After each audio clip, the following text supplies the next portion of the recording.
Graça e paz, meus amigos, graça e paz, meus irmãos. Sou o pastor Isaac Nascimento. Estou aqui para iniciar um projeto que já muito está em meu coração, de levar também para as redes sociais aquilo que fazemos na escola bíblica dominical, na igreja local, dando uma parcela de contribuição nesse ministério que amamos tanto, que é o ministério de ensino da palavra de Deus. E dessa feita, estamos iniciando mais um trimestre, né? O terceiro trimestre de 2020, um tanto quanto atípico, pois Brasil afora ainda existem muitas comunidades, muitas igrejas que ainda não retomaram as suas atividades normais. Na verdade, a grande maioria ainda não conseguiram retomar as suas atividades e nem sabemos em quanto tempo isso ainda vai se prolongar para retomarmos as atividades normais na escola bíblica dominical, nas reuniões, nos cultos, enfim. Mas através das redes sociais, esse é um instrumento, é uma porta tão maravilhosa que Deus nos abriu, e nós vamos explorar essa porta, esse canal, para divulgarmos a preciosa palavra de Deus. Dessa feita, a revista tem como título Os Princípios Divinos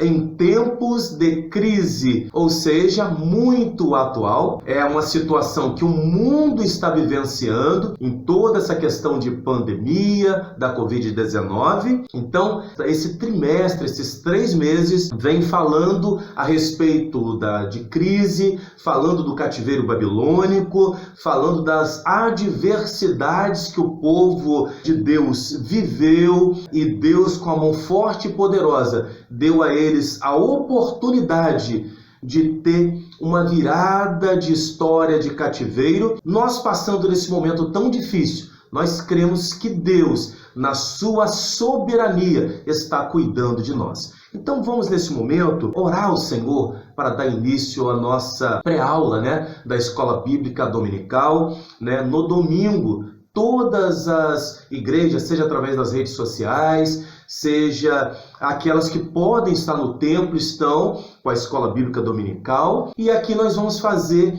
uma pré-aula a respeito desta lição tão maravilhosa. E toda semana nós vamos estar lançando uma pré-aula para, de alguma forma, contribuir, enriquecer, aprendermos juntos a respeito da lição que será ministrada no domingo, na sua e na igreja a qual eu sirvo ao Senhor. Amém? Pai, nós te adoramos, te exaltamos e te bendizemos. Nos colocamos nas tuas mãos, Senhor, que se cumpra a tua vontade, o teu querer, que cada vida que estiver neste momento assistindo essa pré-aula, que sejam abençoados, que sejam iluminados, que sejam enriquecidos pela tua palavra. Em nome de Jesus, que haja renovação, que haja cura, que haja transformação de vida, que haja, ó Deus, solidez espiritual, fortalecimento espiritual. Aqueles que estão enfermos, que sejam curados. Aqueles, ó Deus, que estão passando por momentos difíceis, crises terríveis, que eles sejam capacitados pelo Senhor. Que realmente eles venham trazer à memória, Senhor, teu poder, a tua graça, o teu amor, e que venham levantar a cabeça e seguir em frente, crendo que o Senhor é um Deus galardoador daqueles que buscam a ti. Nos dê, ó Deus, uma lição abençoada, momentos agradáveis na tua presença, em nome de Jesus. Amém. Aleluia. Lição número 1, como eu disse, o título do trimestre: Os Princípios Divinos em Tempos de Crise, em tempos de dificuldades, em tempos difíceis. A reconstrução de Jerusalém e o avivamento espiritual como exemplos para os nossos dias. Exemplos maravilhosos para os nossos dias. Quem escreveu, o comentarista desse trimestre, será o pastor missionário Eurico Bergstein. Esta revista, é uma edição especial. Esta revista ela foi lançada em 1993, comentada pelo saudoso pastor Eurico Bergstein, né? Então é muito especial, é um pastor que foi muito abençoado, uma bênção de Deus para a igreja no Brasil e no mundo, né? É um dos comentaristas que foi mais publicado, que mais escreveu comentários para a CPAD, né? Para a Casa Publicadora das Assembleias de Deus. Então, vamos nesse momento ser abençoados por essa lição, a lição desse domingo, a lição número 1, do dia 5 de julho de 2020, tem como título, né, Daniel ora por um despertamento. Daniel ora por um despertamento. O texto áureo está em Tiago, capítulo 5, versículo 16. Confessai as vossas culpas uns aos outros e orai uns pelos outros para que sareis. A oração feita por um justo pode muito em seus efeitos. Como eu disse, Tiago capítulo 5, versículo 16. Temos a verdade prática. O crente dedicado à oração pode exercer influência no céu, na terra e até contra os poderes malignos. Aleluia! Leitura diária de segunda-feira, Lucas 11, 5 a 13. A certeza do atendimento da oração. Terça-feira, Deuteronômio 9, 8 a 21, a oração de Moisés pelo povo. Quarta-feira, Davi ora para edificar o templo, que é 2 Samuel 7, 18 até o 29. Quinta-feira, a comovente oração de Salomão, 1 Reis, capítulo 8, do 22 ao 61. Sexta-feira, Efésios 3, 19 a 21, a oração de Paulo pelos Efésios. Sábado, Abacuque, capítulo 3, versículo 1 até o versículo 19. Abacuque ora pelo livramento. Abacuque 3, do versículo 1 até o versículo 19. Né? Então aqui nós vemos, já no texto áureo, uma orientação de confessarmos as nossas culpas, né? Os nossos erros, as nossas falhas, um ao outro, orar um pelos outros para que haja cura, para que haja a cura completa, né? Porque a oração feita por um justo pode muito em seus efeitos. E isso é uma lição muito importante para nós, né? É interessante confessarmos, né, os nossos erros para que haja cura. Já é dito na Bíblia que enquanto eu escondia as minhas transgressões, as minhas culpas, né, os meus ossos se apodreciam, né? Então, quando a gente confessa, a gente se livra daquele peso, né? E a oração do justo pode muito em seus efeitos. Um orando pelos outros, um ouvindo o outro, um ajudando o outro a se libertar daquela carga, daquele fardo pesado, da transgressão, da ofensa contra Deus, do pecado. E a verdade prática: o crente dedicado à oração pode exercer influência no céu, na terra e até contra os poderes malignos. Nós cremos nisso, né? Dessa influência. E entenda que essa influência não é uma influência que nós vamos, de alguma maneira, mudar, né, aquilo que Deus já determinou a fazer. Não, Deus quer fazer algo, Ele já determinou algo, eu vou orar e vou fazer com que Deus mude a opinião dele a respeito disso. Não é abolir a soberania de Deus, né? A decisão de Deus, não é isso. Mas falar de influência fala o quê? Que um coração quebrantado, Deus não rejeita. Então, automaticamente, quando nós oramos, muitas decisões, nós vemos o caso de Ezequias. Havia já sido determinado, o profeta disse a Ezequias: põe a tua casa em ordem, porque morrerás. Ezequias, ele chora, ele fala com Deus, ele se quebranta diante de Deus e ele consegue mais 15 anos de vida.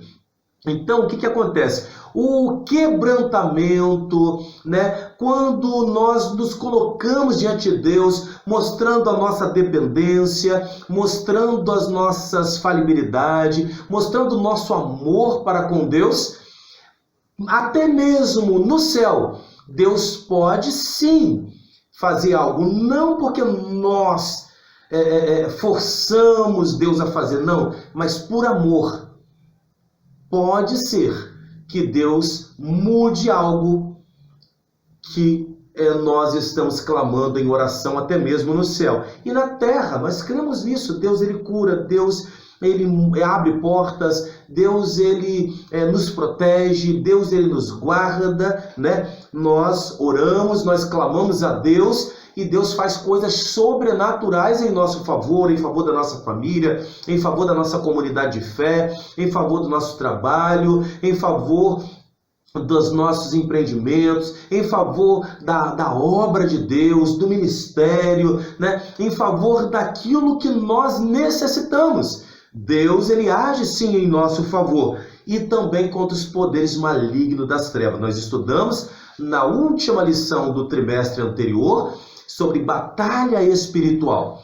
Batalha espiritual, os irmãos lembram muito bem, e nós cremos nisso, que nós clamamos e Deus nos dá graça, Deus nos dá força, Deus nos dá ousadia, Deus nos dá estratégia, Deus nos prepara para vencer as astutas ciladas do inimigo. A leitura bíblica em classe está em Daniel capítulo 9, do 1 ao 3, capítulo 6, versículo 10 de Daniel, também Daniel capítulo 2, versículo 17 a 19, e Esdras capítulo 1, do versículo 1 até o versículo 5. Né? Os irmãos podem estar lendo aí em casa e aproveitando bem. Não vou ler toda a leitura bíblica em classe, para que o vídeo não fique muito longo, né?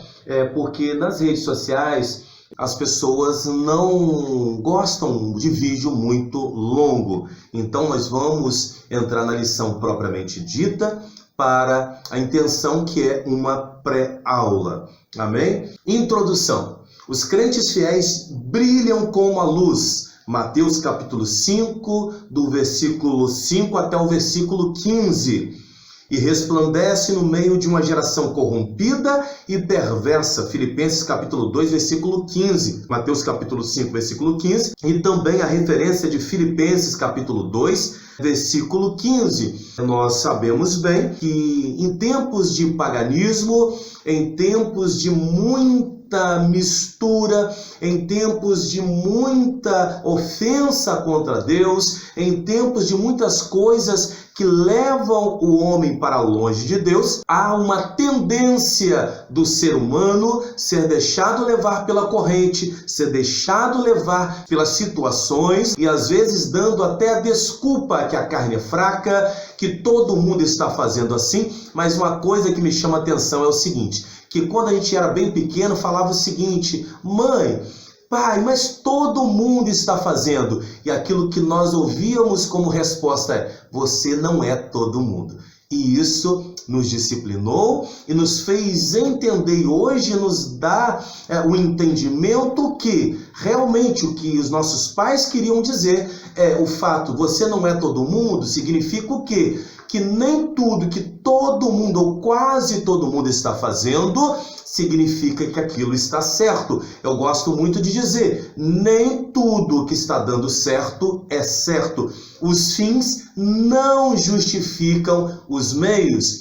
Cai-se essa teoria, ou esse dizer, essa máxima de Maquiavel, que dizia que os fins justificam os meios. Nós, biblicamente, não podemos respaldar isso. O que é certo, o que é errado. Aqui na introdução nós vemos que o cristão, o crente fiel, brilha como luz, né?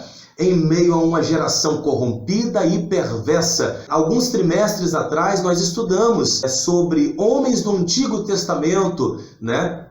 Pessoas falhas como nós, né? Sujeito às mesmas paixões que nós, mas que fizeram a obra de Deus, que cumpriram a sua missão e foram fiéis a Deus. Então, o que eu quero dizer com isso? É possível sim, você e eu servirmos a Deus apesar das nossas falhas. É possível sim cumprirmos a nossa missão. É possível sim deixarmos o legado. É possível sim brilharmos como luz nas trevas sem se deixar contaminar com as trevas. E o exemplo disso é o que nós estamos estudando, que é do jovem Daniel. Assim era Daniel, quando no ano 606 a.C. foi levado cativo para a Babilônia. Está lá em Daniel capítulo 1, versículo 1, 4 e 6.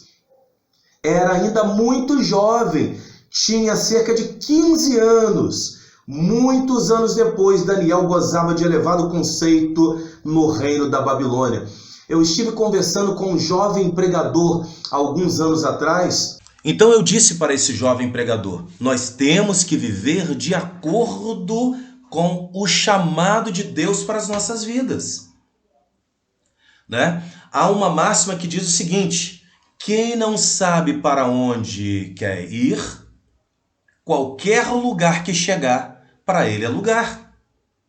Para ele chegou, porque ele não tem nenhum planejamento, ele não tem nenhum projeto de vida a médio e longo prazo, igual aquela música secular que diz: deixa a vida me levar. Não tem nenhum planejamento de vida. Isso é muito ruim. Nós temos que viver de acordo com o nosso chamado. E Daniel, ele entendeu isso. Daniel, ele entendeu o chamado de Deus para a vida dele. Daniel entendeu qual deveria ser o seu proceder. Daniel entendeu qual tinha que ser a sua maneira de viver para agradar a Deus. Com apenas 15 anos, Daniel foi levado cativo. Porém, ele não se deixou levar por aquela geração corrompida, perversa, alienada da vontade e dos propósitos de Deus. Não, ele não se deixou influenciar. Pelo contrário, ele se tornou um influenciador de pessoas. E anos se passaram e ele começou a usufruir, a gozar de elevado conceito ali no reino da Babilônia.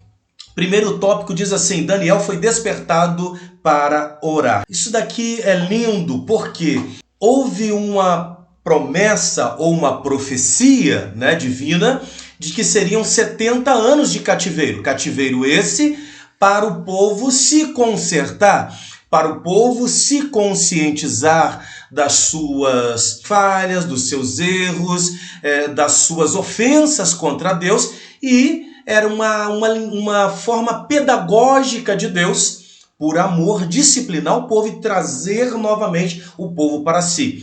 Mas Daniel observa que estava vencendo os 70 anos e não tinha uma mudança genuína no povo. Ele não estava percebendo uma mudança de maneira de viver, uma mudança de proceder no povo. E isso entristeceu muito o coração de Daniel. Aí ele começa a orar com jejum, cobrindo-se de cinza, em sinal de profunda tristeza, porque havia esse costume, vestir-se de roupa de saco, cinza sobre a cabeça, demonstrando, externando uma profunda tristeza por conta de algo que estava afligindo muito, um espírito contrito, um coração contrito, externando essa tristeza profunda. Então Daniel faz isso, você vê lá no livro de Daniel, capítulo 9, versículo 1 até o versículo 3, essa passagem. E orou com perseverança. Nós, como servos do Senhor, nós temos que ter esse despertar. Nós temos que dar esse start, para captar, entender quando as coisas não vão bem. Porque eu costumo dizer o seguinte: nem tudo que está dando certo é certo. Tem coisa que está dando certo. Aparentemente, parece que está tudo numa boa, mas vai chegar um momento que a casa vai cair e verá-se que o caminho não era o correto.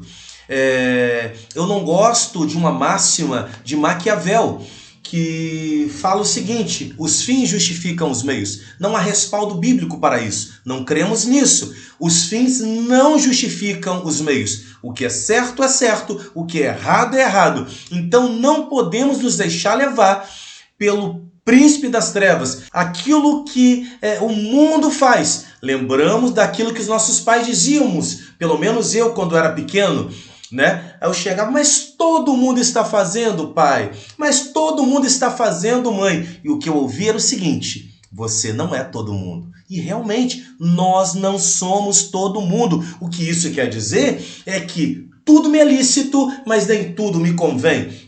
Eu tenho que viver de acordo com o meu chamado, de acordo com aquilo e com a visão que Deus me deu. Eu não posso viver de uma maneira diferente. Por exemplo, se Deus chamou a pessoa para ser um escritor, ele não lê nada, ele não para escrever, ele não se informa de nada, ele não tem uma reflexão, ele não estuda, vai ficar muito difícil esse sonho acontecer, ainda que a pessoa tenha talento, né? Um esportista, mas que vive com a vida desregrada, perdendo noites de sono, nos vícios, nas bebedices, vai ficar muito difícil. Então nós temos que viver de acordo com o chamado de Deus para as nossas vidas. Daniel não via nenhuma mudança, isso gerava tristeza no seu coração e ele se propôs a orar. Primeiro subtópico: Daniel vivia uma vida consagrada a Deus, ou seja, kadosh, separado, né? Separado para Deus, consagrado para Deus. Eu estou falando de um jovem que, quando foi levado cativo, tinha apenas 15 anos. Então a pouca idade não é desculpa para não ser fiel a Deus, para não viver uma vida consagrada a Deus. Daniel, ele vivia uma vida consagrada a Deus, e isso dava-lhe condições de orar. A Bíblia diz: a oração dos retos é o seu contentamento. Provérbios 15, verso 8. E ele escutará a oração dos justos. Provérbios 15, 29. São promessas, é a Bíblia. Daniel não se misturou com o paganismo e vivia conforme sua consciência, no temor do Senhor. Daniel é considerado como um exemplo e um modelo para os crentes de todos os tempos. Daniel capítulo 1, versículo 8. Isso é muito importante. Qual é o legado que eu tenho deixado para o meu filho, para a igreja onde eu sirvo, para a comunidade onde eu vivo, para a empresa onde eu trabalho? Qual é o exemplo que eu tenho deixado? Né? Se Cristo não voltar e eu for encontrar com o Senhor antes, né? Eu parti antes, qual será o legado? O que eu vou deixar de semente plantado nos corações, na mente, na vida de pessoas? Nós temos que pensar nisso. Daniel não se misturou com o paganismo.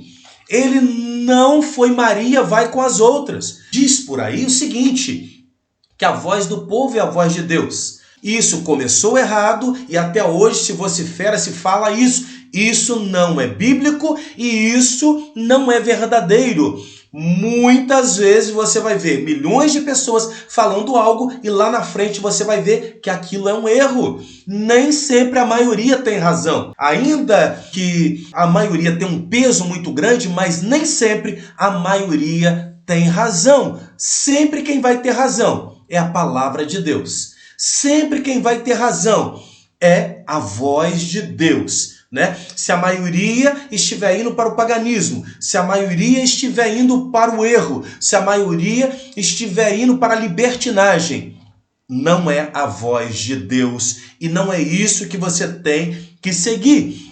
O apóstolo Paulo, quando escreve aos irmãos de Éfeso, ele fala o seguinte, que nós estávamos mortos nos nossos pecados e delitos, vivendo segundo o curso do príncipe das trevas. E nós que ganhamos essa oportunidade, o privilégio de uma nova vida, não podemos retroceder, não podemos fazer como um porco e retornar para a lavagem, para o lamaçal, para o erro, para as coisas erradas, para as práticas antigas. Não, somos novas criaturas em Cristo Jesus. Temos que viver diferente, um novo proceder, uma nova maneira de agir. agindo de acordo com aquilo que agrada a Deus. Somos perfeitos? Não, mas buscamos dia após dia agradar aquele que nos deu uma nova oportunidade de vida. Então Daniel, ele vivia uma vida consagrada a Deus, e isso é um exemplo para a minha e para a sua vida. Segundo subtópico, a estatura espiritual de Daniel capacitava-o para enfrentar verdadeiros combates em oração. Não está falando de estatura física, mas de estatura espiritual. Olha que coisa linda. Muitos crentes não conseguem servir de ajuda decisiva com as suas orações, porque nunca chegaram a experimentar o que significa combater em oração. Nós lemos e estudamos na última lição sobre batalha espiritual. O mundo, a vida aqui nessa terra não é um oba-oba, não é uma festa, não é um piquenique espiritual, Não! Nós somos soldados, estamos numa batalha, é uma batalha travada. Não é contra a carne ou sangue, sabemos disso, mas é contra principados, potestade, Nós temos que guerrear, nós temos que bater de frente com Deus, A força não é nossa, mas nós nos fortalecemos em Deus, vestimos a armadura, capacete, E vamos para cima, vamos avançando, e como a Bíblia nos garante que as portas do inferno não prevalecerão contra a igreja do Senhor Jesus. Nós somos a igreja do Senhor Jesus, não individualmente. Individualmente somos membros, mas juntos, na coletividade, nós somos a igreja militante do Senhor. Militante fala de uma linguagem de guerra. Nós estamos combatendo contra as forças das trevas. Tem um pastor que ele sempre diz algo que me alegra muito de ouvir, é o seguinte, que quando você dobra o joelho para orar, ou seja sentado, ou seja em pé, ou como você estiver, mas quando você começa a conversar com Deus, os primeiros momentos, os primeiros minutos, você ainda está carregado com peso, com as dificuldades do dia a dia, problemas no emprego, problemas na família, mas com o passar do tempo você vai descarregando aquilo ali, você vai se entregando diante de Deus, você vai se lançando diante do Pai. E isso faz com que nós podemos entrar realmente no Santo dos Santos, o véu já foi rasgado, entramos num lugar santíssimo e recebemos e nos deleitamos na presença de Deus. Ou seja, às vezes, pelo corre-corre do dia a dia, as pessoas fazem uma oração tão rápida que não dá nem tempo dele esquecer daqueles problemas e daquelas dificuldades de quando ele começou a oração. Ou seja, ele nunca consegue ter um momento de paz, de tranquilidade nos braços do bom pastor, daquele que pode resolver, daquele que pode transformar histórias. Nós precisamos ter essas experiências de Deus em oração, começar a orar sem preocupação, sem ter preocupação de terminar a oração. É realmente conversar com o Pai, é realmente nos colocar diante dele, é realmente nos lançar na presença dele e dizer: Pai, eu estou aqui, Pai, eu estou passando por isso e por aquilo. Aí você chora na presença dele, a gente se derrama na presença dele e ele nos ouve. Ele se inclina para ouvir o nosso clamor e ele vem ao nosso encontro para nos consolar através da pessoa bendita do Espírito Santo, para nos fortalecer, para nos direcionar, para nos guiar, para nos despertar para o nosso chamado, para a vida, para as decisões, para os planejamentos, nos dando força, nos dando saúde, nos dando as estratégias para vencer as adversidades do dia a dia. Mas para isso é preciso querer ter essa intimidade com Deus. É preciso querer estar na presença do Pai, Eu ouvi um exemplo lindo, uma analogia de um pastor dizendo o seguinte: a comparação daquele que ama a presença do Pai e daquele que é obrigado a estar na presença do Pai. Ele usou o exemplo de duas crianças, dois irmãozinhos. Um, os dois são obrigados a aprender tocar piano, né? E cada um tem a sua hora marcada ali para as aulas, para a prática, para o estudo de piano.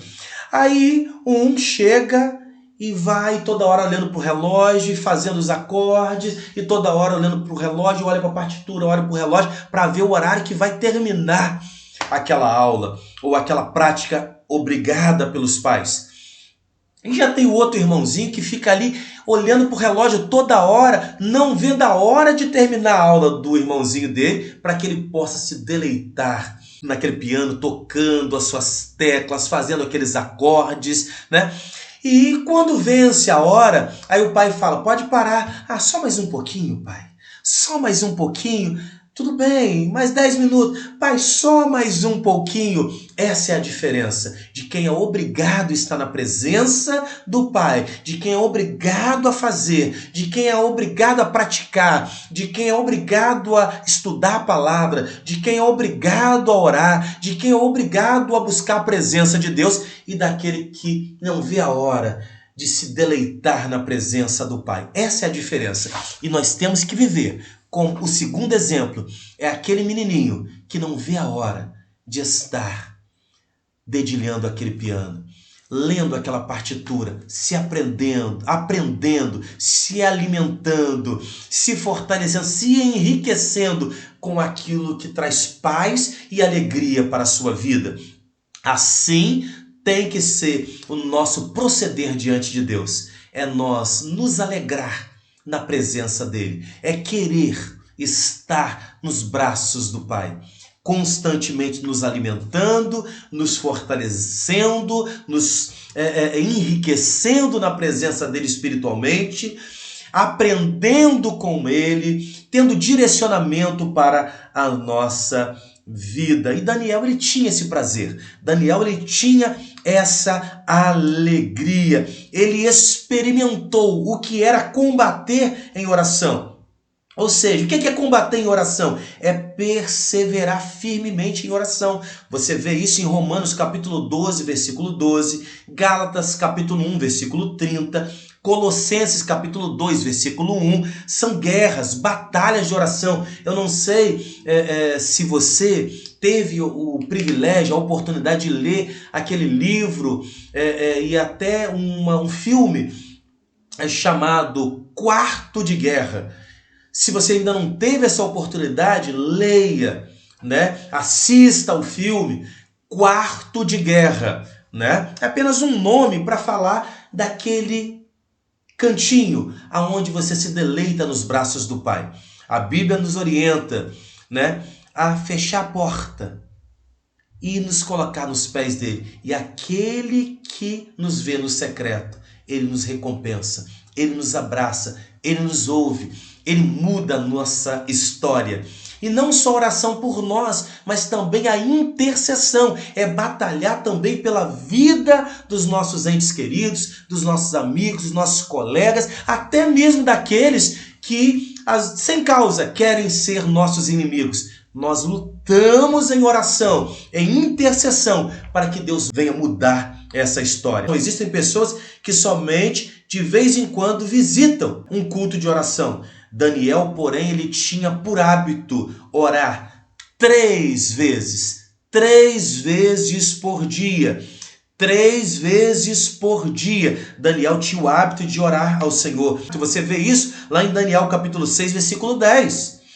Quando sua própria vida, bem como a de seus amigos e a de todos os sábios da Babilônia, estava em perigo, Daniel alcançou o livramento e a vitória através da oração. Daniel capítulo 2, versículo 18 até o versículo 20. Daniel era, portanto, experiente na vida de oração. Nós temos que ter experiência na vida de oração com Deus, na presença de Deus. É necessário passarmos por isso. É necessário termos essa experiência com Deus. É preciso isso, porque isso vai nos fortalecendo, isso vai nos levando para um outro nível de vida, de experiência com Deus. Isso vai nos dando amadurecimento espiritual. Ninguém obrigava Daniel, tanto é que houve uma proibição de adorar a outro que não fosse aquele líder daquela nação. Daniel, ele continuou orando ao Senhor, ele continuou se curvando diante de Deus, ele continuou clamando ao Senhor. Foi denunciado, mas Deus o livrou. Então, o que acontece? Ele não era obrigado, e mesmo quando queriam tirar dele o privilégio, a oportunidade, a liberdade de adorar a Deus, de orar, de buscar a presença de Deus, ele não aceitava isso. Porque ele sabia que era Deus que sustentava a vida dele. É Deus que dava a ele a sabedoria. Deus é quem dava a ele os livramentos. Então ele sabia que Deus podia o livrar de qualquer situação adversa pelo fato dele estar buscando a presença de Deus. Então isso é um exemplo para a minha e também para a sua vida. Orarmos ao Senhor, sem obrigação. Estamos passando por tempos difíceis, tempos de pandemia, e muitas pessoas que já estavam fracos na fé, nesse momento onde templos estão fechados, muitos apenas com uma live, muitos nem a live têm a possibilidade de fazer, e muitos que já estavam fracos na fé, infelizmente, muitos até abandonaram a fé. E vão se afastando, quando vê já estão longe da presença de Deus. Não deixe que o mundo venha te tragar. Não deixe que aquele que anda rugindo como um leão venha te tragar. Não, pelo contrário, continue. Se o templo está fechado, mas você é templo do Espírito Santo, você é um membro de uma igreja militante, continue buscando a presença de Deus. E se a igreja o templo está aberto e você não faz parte do grupo de risco, coloque sua máscara, álcool em gel e vá adorar o Senhor. Não use a pandemia como desculpa para você se afastar da presença de Deus. Mas Isaac, eu não quero estar perto de outras pessoas. Mas não use a pandemia como desculpa para se afastar da presença de Deus. Se você não quer ir ao templo, se você está atemorizado, apavorado, com medo da Covid-19, não tira a sua razão. Cada um tem uma estrutura, cada um tem uma maneira de pensar. Mas continue buscando a presença de Deus. Continue buscando a presença de Deus. Ligue para um pastor, ligue para um amigo. Se você está fraco na fé, busque ajuda. Não fique simplesmente reclamando, porque o inimigo ele coloca no coração daquele que está fraco na fé, sabe o quê? Ninguém liga para mim, ninguém vem na minha casa me visitar, ninguém se importa comigo, eu não sirvo para nada. É o inimigo que coloca isso no coração do ser humano. Sabe por quê? Porque ele sabe que essa autopiedade vai fazer com que o ser humano se afaste de Deus. Então, não deixa que isso aconteça contigo. Continue perseverando. Imagina Daniel levado cativo. Ele podia ter chutado o balde, e abandonado a fé. Falar, que Deus é esse que me permite ser levado escravo, ser levado cativo? Eu não estava vivendo em pecado, ainda que o povo estava vivendo em pecado. Por que então que Deus não me livrou dessa vergonha? Não, ele continuou fiel a Deus. Essa tem que ser a nossa posição. Essa tem que ser a nossa conduta, o nosso posicionamento. Ainda que o caos esteja instaurado, ainda que venham situações adversas, nós temos que continuar buscando a presença de Deus, buscando agradar a Deus e fugindo do erro. Terceiro subtópico, coincidindo com o período de opção de Daniel, profundas mudanças estavam para acontecer na Babilônia. O reino da Babilônia estava em guerra com medos e persas. O rei da Babilônia era, na época, Nabonido. Seu filho Belsazar estava na capital, a cidade da Babilônia, cuidando dos assuntos administrativos do governo. Belsazar organizou uma festa para seus grandes, aproveitando a ausência de Nabonido, Belsazar organizou uma festa ali para os maiorais, para os grandes. Estando já embriagado, mandou trazer os vasos sagrados que o rei Nabucodonosor havia trazido do templo de Deus em Jerusalém e havia colocado no templo pagão da Babilônia. Ele e todos os seus convidados beberam vinhos desses vasos santos Isso você lê lá em Daniel capítulo 5, versículo 2 e versículo 4. E algo catastrófico aconteceu. Ele assinou a sua sentença de morte. Dura coisa é cair na mão do Deus vivo. Não é perigoso cair na mão de um homem forte da terra, um grande líder, um grande empresário, um grande lutador, né? Um grande assassino? Não é. Ainda que humanamente isso não nos agrade, mas ainda não é a pior coisa a acontecer. Nem na mão de Satanás é a pior coisa a acontecer. Mas dura coisa é cair na mão do Deus vivo. Mas Isaac, né?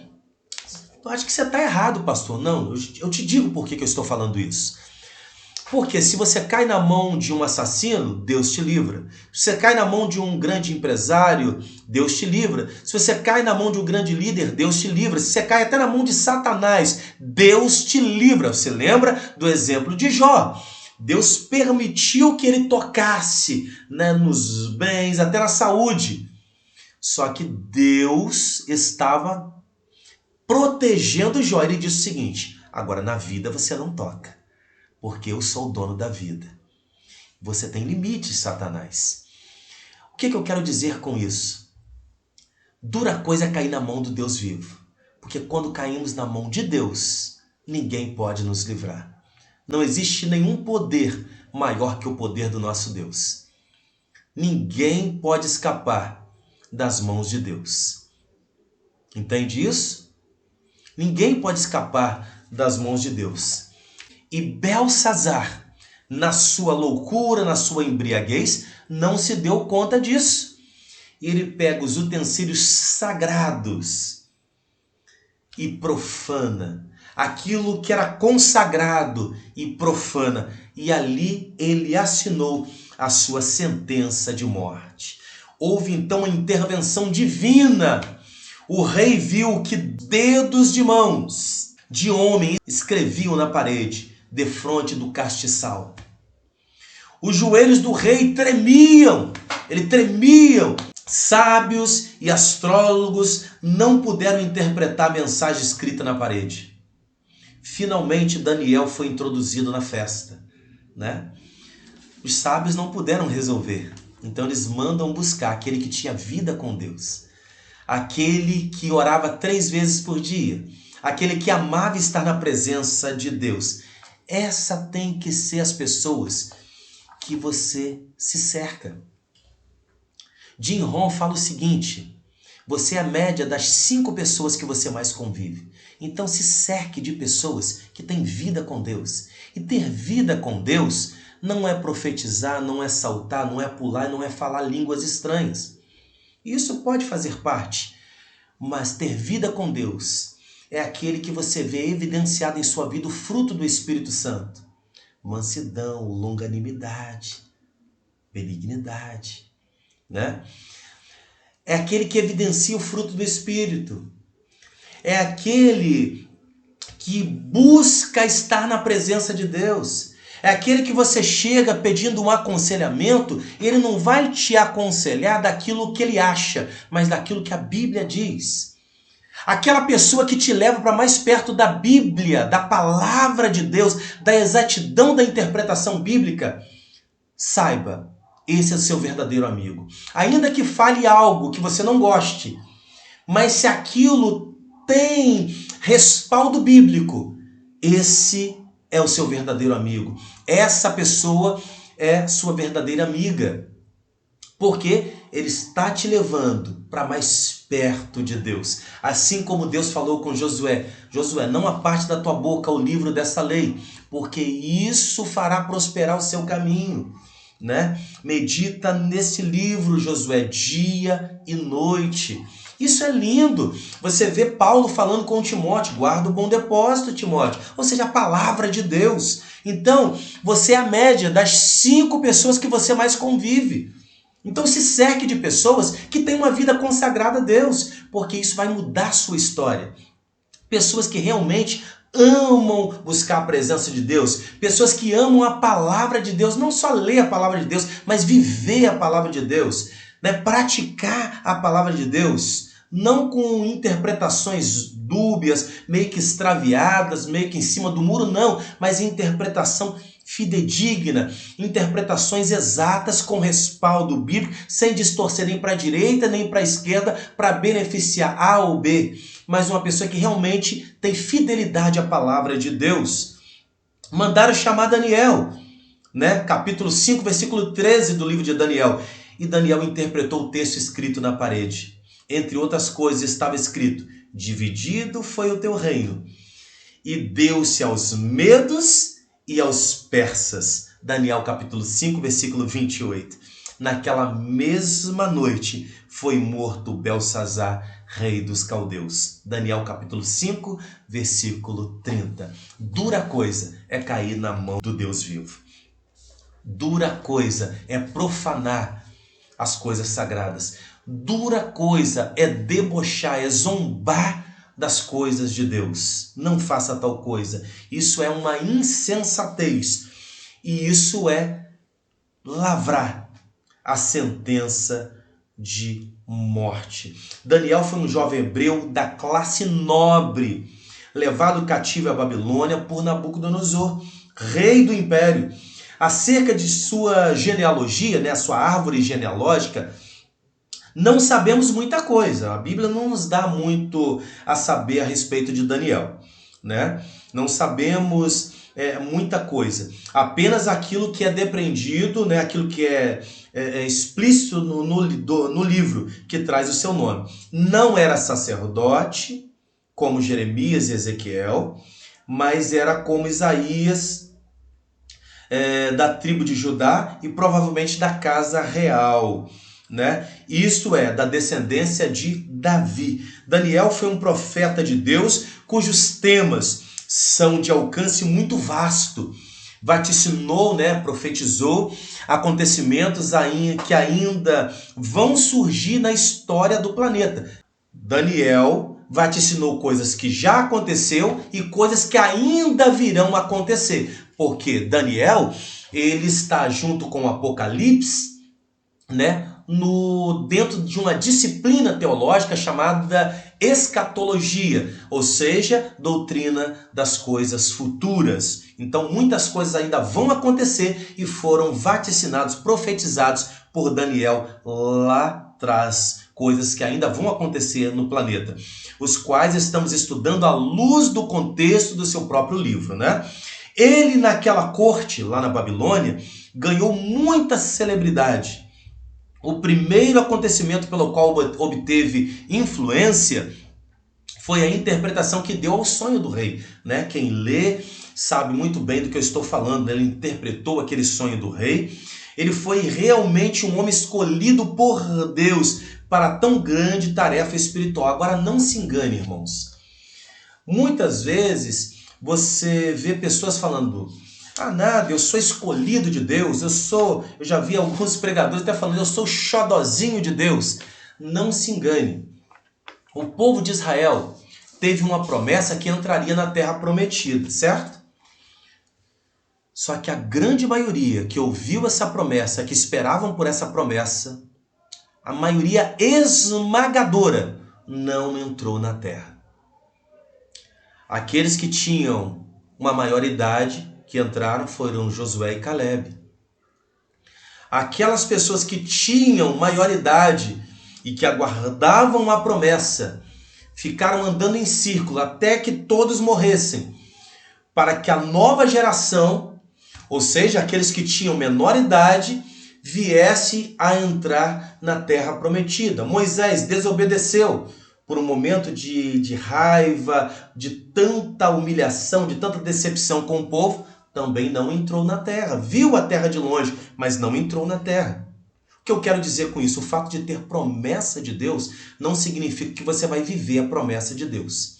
A promessa de Deus para a nossa vida individual é condicional. O que isso quer dizer?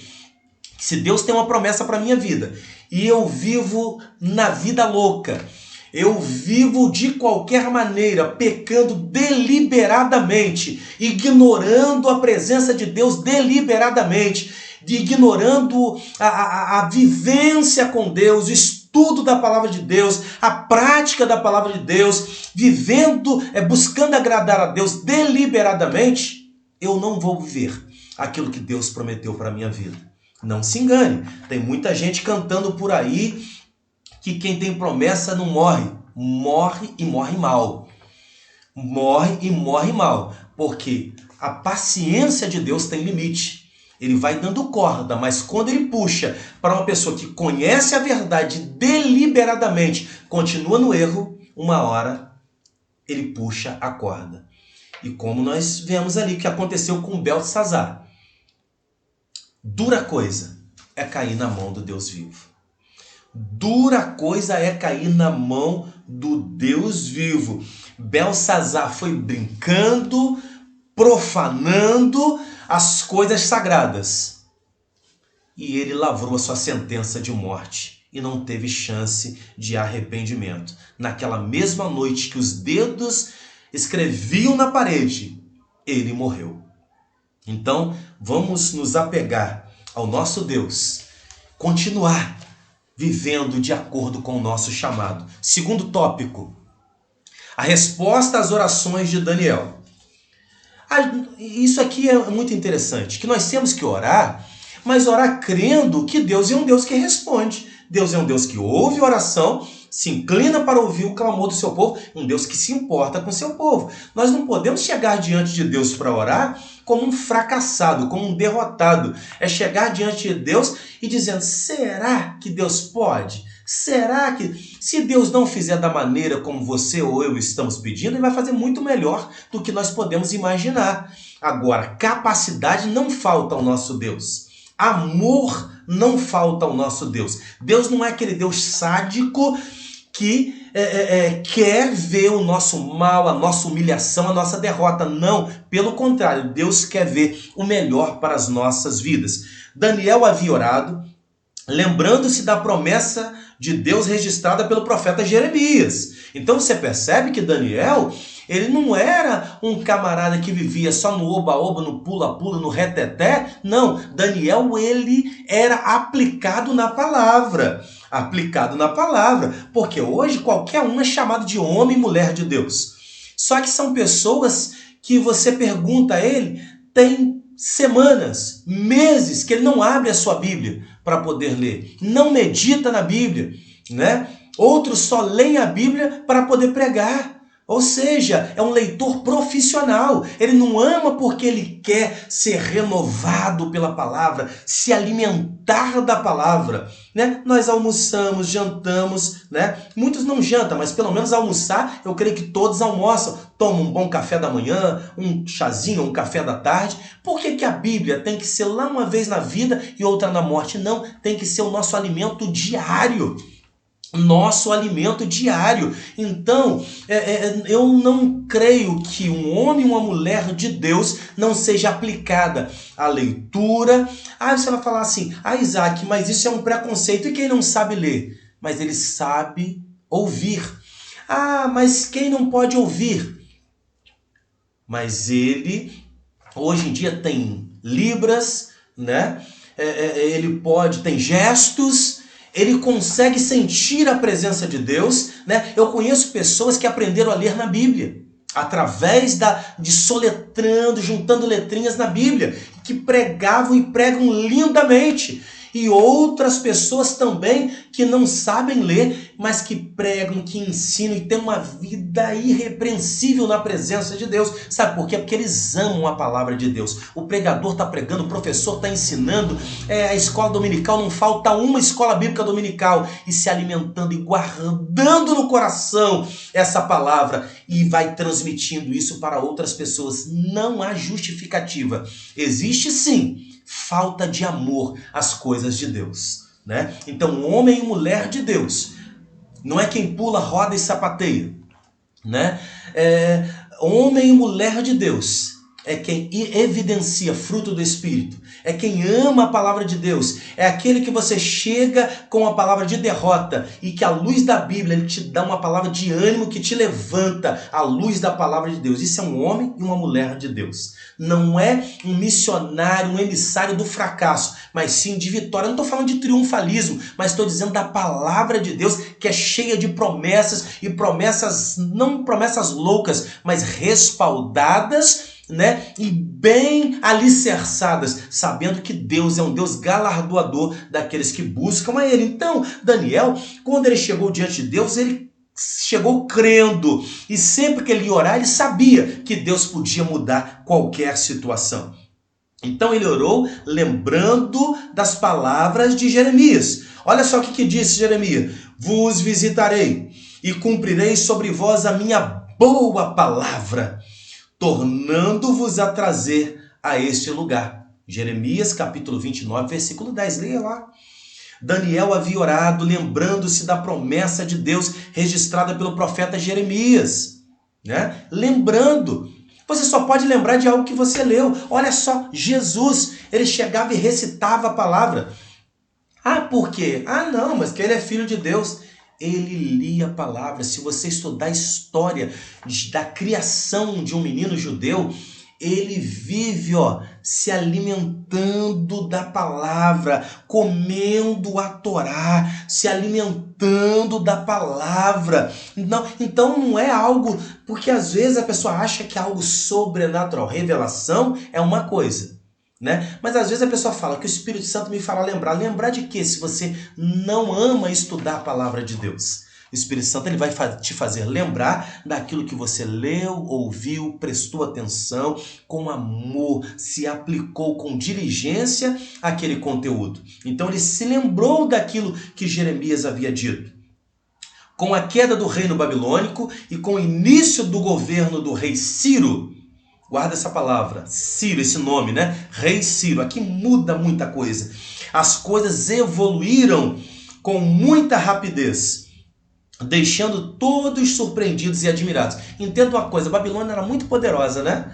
Mas só que Deus, na sua soberania, faz os poderosos caírem por terra e vem outra nação para que os planos de Deus na sua soberania sejam cumpridos, né? Babilônia era muito poderosa, mas só que vem outra nação e derrota a Babilônia. E esse rei é o rei Ciro. E você vai ver o ponto-chave disso daqui, que Deus tinha propósito para o seu povo através de Ciro. Primeiro subtópico, a Bíblia relata o que realmente aconteceu. No primeiro ano de Ciro, rei da Pérsia, para que se cumprisse a palavra do Senhor, por boca de Jeremias, despertou o Senhor o espírito de Ciro. Soberania de Deus. Rei da Pérsia, o qual fez passar pregão por todo o reino, como também escrito, dizendo: assim diz Ciro, rei da Pérsia, o Senhor, com letra maiúscula, o Senhor Deus dos céus, me deu todos os reinos da terra, e ele me encarregou de lhe edificar uma casa em Jerusalém, que é em Judá. Quem há entre vós de todo o seu povo, seja seu Deus por ele, e suba a Jerusalém, que habita em Jerusalém, que é de Judá, e edifique a casa do Senhor Deus de Israel. Ele é o Deus que habita em Jerusalém. Esdras, capítulo 1, do versículo 1 até o versículo 3. E aqui aconteceu um fato lindo demais. Por quê? As crônicas reais sendo lidas para o rei, para Ciro, e ele viu que muito antes dele nascer, havia uma promessa, uma profecia, que Ciro, né? Chamando ele de Ciro, meu servo, Deus falando, Ciro, meu servo, traria a libertação para o povo dele. Então Ciro ficou extasiado e super impressionado com aquilo. Como pode? Muito antes de eu ser gerado no ventre materno, já havia uma profecia. Eu não sendo do povo de Deus, eu sendo um pagão, como pode haver uma profecia citando o meu nome, que eu seria canal, né? Eu seria usado por esse Deus, Criador dos céus e da terra, para libertar esse povo. Então Ciro ficou encantado com aquilo ali e culminou com esse pregão e com essa decisão de Ciro. Mas o que é mais importante não é Ciro. O que é mais importante é que Deus é um Deus que cumpre promessa. E aqui eu abro um parênteses para dizer para você: se Deus te fez uma promessa e você não anda vivendo de maneira dissoluta, de maneira repreensível, você não vem vivendo de maneira louca, longe da presença de Deus. Se você ainda com erros, defeitos e tropeços, mas buscando estar na presença de Deus, creia, o Deus que prometeu, Ele é fiel para cumprir na sua vida. Ainda que você esteja passando problemas, adversidade, que o cenário esteja caótico, creia que aquele que prometeu está vendo o seu clamor. Aquele que prometeu está vendo você no quarto de guerra, está vendo você lá no secreto, está vendo as suas lágrimas sendo derramadas, está vendo a sua fidelidade e Ele vai te honrar e aquilo que Ele prometeu se cumprirá na sua vida. Aleluia! E aqui eu fecho esses parênteses. Então é algo lindo demais a soberania e a grandeza de Deus. Partimos para o segundo subtópico do segundo tópico. Conforme esta declaração de Ciro, estava cumprida a promessa divina dada através do profeta Jeremias.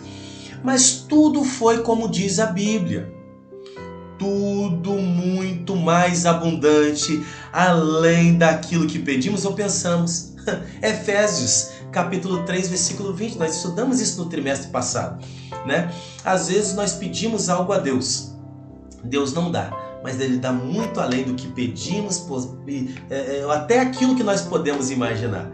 Efésios capítulo 3, versículo 20. Tudo muito mais abundante, além daquilo que pedimos ou pensamos. Vejamos, pois, o que estava para acontecer. Todos os judeus seriam libertados para voltarem a Judá, caso quisessem, né? Esdras, capítulo 1, versículo 3. Receberam permissão para reedificar o templo. Olha que coisa maravilhosa. Outro ponto, todas as despesas da construção do templo poderiam ser tiradas dos tributos de além do rio. Olha que coisa linda, entendeu? O povo, eles ofertaram porque eles amavam a Deus, queriam participar, mas Ciro disse o seguinte: todo tributo da além do rio, né? Todo tributo além do rio, vocês podem usar para a reconstrução do templo. Quarto ponto, os vasos sagrados devem ser entregues aos cuidados de Zorobabel, né? Você vê uma coisa muito bonita aí, né? Entre Neemias, né, que é o grande estadista, que é o grande governador, Zorobabel, né, o condutor do povo, Esdras, né, aquele que ensina, aquele que expõe a palavra. Então, são três homens que foram fundamentais para esse regresso, para esse retorno, né, a Judá. Zorobabel, nomeado governador dos judeus pelo rei Ciro, para serem transportados de volta para Jerusalém. Esdras capítulo 1, versículo 7. Tenho aqui um subsídio muito importante. A terminologia da oração é rica e variada na Bíblia Sagrada. O termo geral hebraico é tepila, de uma forma do verbo palau. O termo grego é proseuche, onde o passivo médio é proseuchomai. A ideia básica da palavra hebraica é a intercessão e da palavra grega é o voto. Mas essa etimologia não é mais o determinante de seu significado. As duas palavras podem ser usadas de forma abrangente para qualquer tipo de solicitação, intercessão ou ação de graças. A oração é descrita como o ato de invocar o nome do Senhor, desde os dias de Sete, Gênesis capítulo 4, versículo 26, até a época em que o Senhor se revelou como Salvador Jesus Cristo. E nós vemos isso em Romanos capítulo 10, versículo 9, e também Romanos capítulo 10, versículo 12 e 13. Os cristãos identificam-se com aqueles que invocam o seu nome. Então, é impossível ser um cristão, bater no peito e falar que é cristão, não amar a palavra e não amar a oração. Isso faz parte da nossa vida como cristão, buscar, combater em oração. Terceiro tópico, o resultado de um despertamento proveniente de Deus. Primeiro subtópico, o rei Ciro foi despertado em seu espírito. Despertamento, era um pagão, mas foi despertado em seu espírito para aquela obra, para aquela missão. Despertou o Senhor o espírito do rei Ciro. Despertou o Senhor o espírito do rei Ciro. Esdras capítulo 1, versículo 1. Talvez por meio de seu contato com Daniel é que Ciro veio a conhecer a Deus. Isso é muito importante. Através de você, Deus pode tocar o coração de muitas pessoas, né? Através de nossas vidas, Deus pode tocar e transformar a vida de pessoas. Não vai ser um anjo que vai vir aqui para evangelizar ou para dar exemplo de cristão para as pessoas, mas é você, sou eu, nós que fazemos essa ponte. Esse é a nossa missão. Ciro teve uma experiência pessoal com Deus no seu coração e passou a compreender as realidades de Deus que ele antes ignorava, era um pagão. Ciro passou a ver a Deus como Senhor dos céus. Olha que coisa linda, Esdras capítulo 1, versículo 2. O grande rei Nabucodonosor demorou a aprender essa lição. Daniel capítulo 4, versículo 30 e 37. Não adianta, uma hora todo joelho se dobra diante do Deus Criador dos céus e da terra, né? Pode ser duro, pode ser bravo, pode ser violento, mas vai chegar um momento que se dobra diante do Senhor dos céus e da terra. Cada despertamento verdadeiro faz com que o homem veja a majestade de Deus, sentindo a sua própria pequenez. Nós somos pequenos, né? Efésios, que nós estudamos no trimestre passado, nos deixou isso muito claro. Salvação pela graça. Estávamos mortos, não podíamos nada, não tínhamos nada, mas Ele nos vivificou e nos transformou, nos elegeu, nos levou para as regiões celestiais, nos deu uma nova vida, né? Isso é lindo demais. Somos pequenos, mas Ele é grande e estamos guardados nele, e Ele renova as nossas forças, Ele nos ama, Ele nos dá condição de vencer as adversidades. O seu pecado e a sua baixeza, Saulo, só para dar sentido aqui, a majestade de Deus sentindo a sua pequenez, o seu pecado, não, nosso pecado e a nossa baixeza, né? Saulo assolava, perseguia, fazia e desfazia. Mas quando se encontrou com Jesus no caminho da graça, na estrada da graça, no caminho de Damasco, caiu por terra e apenas pôde perguntar: quem és tu, Senhor? Atos capítulo 9, versículo 5. A Bíblia diz que ninguém pode dizer que Jesus é o Senhor se não for pelo Espírito Santo. 1 Coríntios capítulo 12, versículo 3. Outro ponto, Ciro teve uma experiência com Deus que é santo. Deus é santo. Os vasos sagrados haviam sido roubados do templo de Jerusalém por Nabucodonosor e guardados no templo pagão da Babilônia. Segundo as Crônicas, capítulo 36, versículo 18. Aí Ciro era agora o responsável por eles. E mesmo sendo esses vasos muito valiosos, ele queria voluntariamente devolvê-los. Quando você é tocado por Deus, aquilo que você faz errado, mesmo que você não tenha sido o causador daquele erro, você tenta consertar, pacificar, resolver aquele problema. Por quê? Deus toca no seu coração, Ele desperta o seu espírito, o nosso espírito, para fazer tal coisa. Assim acontece sempre em cada despertamento verdadeiro. Quando Zaqueu teve encontro com Jesus, quis devolver o que havia ganho com usura. Né? Lucas capítulo 19, versículo 8, falando de Zaqueu, o publicano, que os publicanos, muitos deles cobravam além do que era devido, só que ele diz o seguinte: se alguém, Deus, se alguém, Jesus, se alguém, mestre, eu defraudei, eu devolverei, mas não uma só vez, porque ele conhecia muito bem a lei da devolução, como tinha que ser. Isso é lindo demais, quando Deus muda a vida do ser humano, no dia a dia, você vê as transformações. Não tem como uma pessoa falar que teve uma mudança de vida e continua fazendo a mesma coisa, continua falando a mesma coisa, continua tendo as mesmas decisões. É impossível. Conversão significa mudança de rota, ainda que imperfeito, falho, mas andamos de maneira diferente diante de Deus, porque agora somos novas criaturas. Segundo subtópico do terceiro tópico, o rei Ciro recebeu bênçãos espirituais. Olha só, um pagão teve essa mudança de vida, esse despertar espiritual, Ele recebeu bênçãos espirituais. O profeta Isaías, 200 anos antes, profetizou acerca de Ciro. Aquilo que eu falei há poucos momentos atrás. 200 anos atrás, ele profetizou acerca de Ciro, chamando-o de ungido do Senhor. Olha que coisa linda. Antes dele ser gerado do ventre, 200 anos antes, ele já tinha sido chamado de ungido do Senhor. Leia lá na sua Bíblia. Isaías capítulo 45, versículo 1. Isso nos permite entender que o Espírito Santo deve ter lhe proporcionado alguma bênção espiritual. Cada despertamento traz bênçãos para o coração do crente.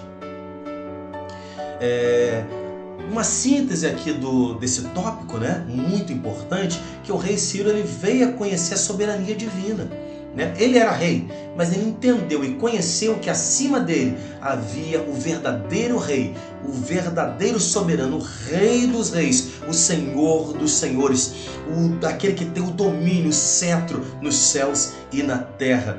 E ele reconheceu a soberania divina e ele viu também como Senhor dos céus e da terra, ele o viu como Senhor dos céus e da terra, e por isso ele foi muito abençoado pelo Todo-Poderoso. Ciro, um general de inteligência estratégica admirável, passou parte de sua vida desferindo ataques relâmpago contra vários adversários, tanto próximos quanto distantes. Com a experiência de guerra, Ciro cercou Babilônia, tornando-a praticamente sem resistência, no ano 539.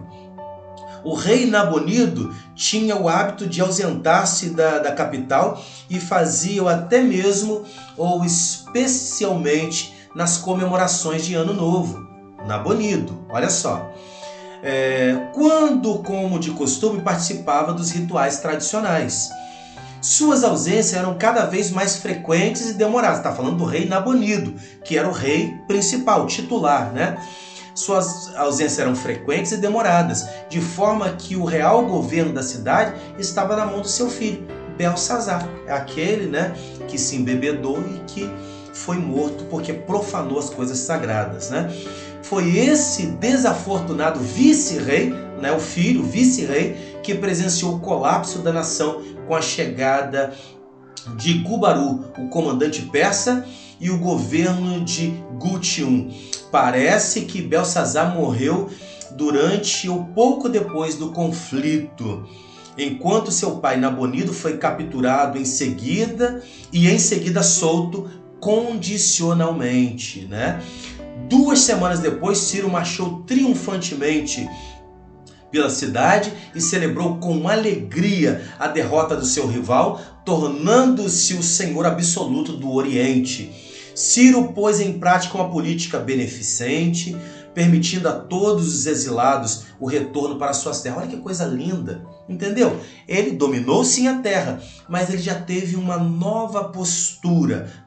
Os judeus, é claro, também estavam incluídos e viram nesse decreto a bênção de Deus como cumprimento da palavra profética. Para eles, esta libertação não era menos significativa que aquela lá do Êxodo. Lembra de Moisés tirando o povo das garras de Faraó e dos egípcios sob a liderança de Moisés? Na verdade, a linguagem dos profetas, por exemplo, Isaías 40, 66, está repleta de imagens do Êxodo. É verdade que a maioria dos judeus da dispersão preferiu permanecer em suas casas, né? Especialmente os que moravam em Babilônia, mas aqueles que tinham seus olhos voltados para o propósito eterno de Deus viram no cativeiro um instrumento de correção. Entende? Muitos se sentiram tão bem, já estavam tão acostumados com a Babilônia que não quiseram voltar para Judá. Então, isso é uma coisa triste. Eu estava conversando com um irmão dia 3 ontem e falando justamente sobre isso.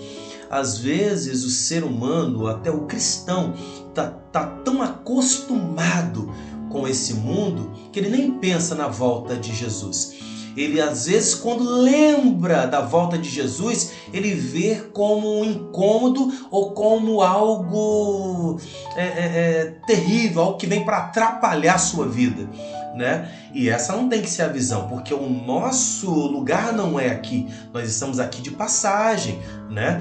A vida é como um conto ligeiro. Nosso lugar é no céu. Lá que nós vamos passar a eternidade ao lado do Senhor. E aqui nós vemos um exemplo disso, lá no Egito, quando o povo saiu do Egito e caminhando, né, pelo deserto, as dificuldades do deserto, na caminhada, pelo caminho, eles reclamavam da comida, até das cebolas lá do Egito, né? Isso é coisa triste demais, né? E nós vemos aqui também que muitos não quiseram, já estavam bem estabelecidos com seus negócios, né? E entenda que existem vários tipos de escravidão. Nem toda escravidão era igual àquela escravidão do Egito, debaixo de pancadas. Muitos escravos, é interessante fazer essa distinção. Muitos escravos casavam, faziam negócios, faziam até sociedade com seus próprios senhores. Então, entendo que nem toda escravidão era igual àquela escravidão lá do Egito, mas continuava sendo escravo. Você vê, José foi governador, mas ele era escravo, mas era governador, né? Daniel e Sadraque, Mesaque, Abednego, né? Esses os seus nomes mudados, né? Eles eram nobres, né? Eram pessoas da elite da sociedade, mas não deixavam de ser escravos por isso, né? Então existem vários tipos de estratégia, modelos de escravidão, né? Quando nós estudamos, nós temos que fazer essa diferenciação para entender. Então as pessoas estavam bem estabelecidas, fazendo negócio com as suas casas, e eles não acharam interessante voltar. Mas aqueles que tinham coração em Jerusalém, aqueles que tinham coração nas coisas de Deus, eles não viam a hora de voltar e ver o cumprimento da promessa de Deus e viver aquilo em suas vidas. Isso é lindo demais. E essa é uma lição que nós temos que colocar em nossas vidas. Amar as coisas de Deus. Trabalhamos, casamos, nos alimentamos, fazemos negócios honestos, vivemos, temos amigos, mas nosso pensamento tem que estar ligado nos céus, porque lá é o nosso destino final, lá é a nossa origem, lá é onde que nossos olhos têm que estar fitados, é no céu, porque um dia o Senhor Jesus voltará nas nuvens dos céus e nos atrairá e entraremos nas mansões celestiais. Entraremos no gozo celestial, passaremos pela boda do Cordeiro, receberemos o nosso galardão, passaremos a eternidade ao lado do Senhor Jesus em alegria, em gozo e na presença maravilhosa. Amém. Essa é uma lição profunda que nos deixa uma riqueza muito grande. Que o Senhor Jesus, que o Espírito Santo continue falando no seu coração e que você continue dando vazão a esse despertar, a esse despertamento para a intercessão, a esse despertamento para a oração, a esse despertamento para a leitura, meditação, reflexão e prática da palavra de Deus, a meditação na palavra de Deus, esse despertamento para um genuíno avivamento, não oba-oba, não pula-pula, não reteté, mas um verdadeiro avivamento, né? Esse avivamento virá através da sua vida e através da minha vida, pela pregação, pelo ensino, pela vida através da palavra de Deus. Continue nessa força. Vamos orar ao Senhor para encerrarmos a nossa pré-aula. E compareça nesse domingo na sua igreja, ou em ou através de uma live, ou através de algum templo que esteja aberto para que você venha participar da escola bíblica dominical. Vamos ler o nosso texto áureo aqui? Texto áureo: confessai as vossas culpas uns aos outros e orai uns pelos outros, para que sareis. A oração feita por um justo pode muito em seus efeitos. Tiago, capítulo 5, versículo 16. Pai, nós te adoramos, te amamos, louvamos o teu nome, te agradecemos por cada vida que está assistindo essa pré-aula. Deus, continue abençoando o lar dessa pessoa, continue abençoando o ministério, o emprego, a empresa, a família, os amigos, que tudo, ó Deus, venha fluir, que tudo venha prosperar, que a tua presença seja uma constante na vida dessa pessoa, que o Senhor venha fortalecer aqueles que estão fracos na fé, que o Senhor venha capacitar cada um de nós, que o Senhor venha nos despertar para cada dia estar no centro da tua vontade, ainda que imperfeitos, mas buscando viver e evidenciar o fruto do Espírito para a glória e honra do teu nome, em nome de Jesus. Amém. Que o Espírito Santo continue falando em cada coração. Foi um prazer passar esses momentos contigo, né? Eu daqui, você daí, e lembrando que toda semana, possivelmente segunda ou terça-feira, estaremos com uma pré-aula da lição do próximo domingo. Essa, como foi a primeira lição, demorou um pouquinho para entrar no ar, mas segunda-feira ou terça-feira da próxima semana, você já vai encontrar a segunda lição, que será Despertamento Espiritual, um milagre, que será a lição do dia 12 de julho. Que Deus continue abençoando a sua vida. Um grande abraço do seu amigo, do seu irmão, Isaac Nascimento. Fique com Deus.